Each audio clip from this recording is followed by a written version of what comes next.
భార్యాభర్త ఒకనాడు కూర్చుని మాట్లాడుతూ అనుకున్నారు, ఇంతకాలం అనేక భోగాలు అనుభవించాం, ఇంకా ఎంతకాలం భోగం అనుభవిస్తాం, అన్ని పిల్లలకి ఇచ్చేసి సంతోషంగా ఇద్దరం కలిసి తీర్థయాత్రలు చేస్తూ భగవన్నామ సంకీర్తనం చేస్తూ దొరికింది తింటూ నదిలో కొట్టుకుపోతున్న రెండు ఎండు పుల్లలలో ఏ పుల్ల ముందు ఎటువైపు వెళ్ళిపోతుందో ఎవరో ఒకరు ముందు పడిపోవాలిగా, రెండవ వాళ్ళు ఈశ్వరుడి తర్వాత చేరుతారు.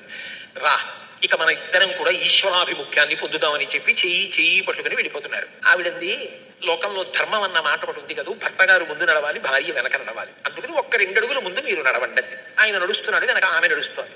ఆయన నడిచి వెడుతుండగా ఆయనకు బంగారు గొలుసు ఒకటి అక్కడ కనపడి, ఆయన ఏం చేశాడంటే టక్కున కాలుతో తొక్కి పట్టి, అమ్మ బాబోయ్ బంగారం గొలుసు, ఇప్పుడు ఇది మా ఆవిడ కానీ చూసిందంటే ఏమండోయ్ బంగారం గొలుసు అని చేతితో పైకి తీస్తుంది, గొలుసు తీసిన తర్వాత మళ్ళీ బంగారం గుర్తొస్తుంది, బంగారం తర్వాత సంసారం గుర్తొస్తుంది, ఇది మళ్ళీ వెనక్కి వెళ్ళడానికి కారణం అవుతుందేమోనని కాలుతో తొక్కి నించున్నాడు.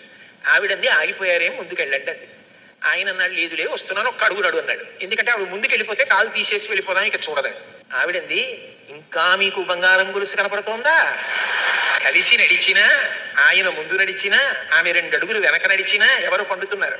ఆ పండడం చేత కానప్పుడు ఇంకా ఆవిడ మీద అనుమానం, నిజానికి ఆవిడే పండుతున్న ఆయన కాదు. ప్రస్థానం ఇద్దరు సమానంగా చెయ్యగలగాలి, లోపల సమానంగా పండాలి, అందుకు పరిణయం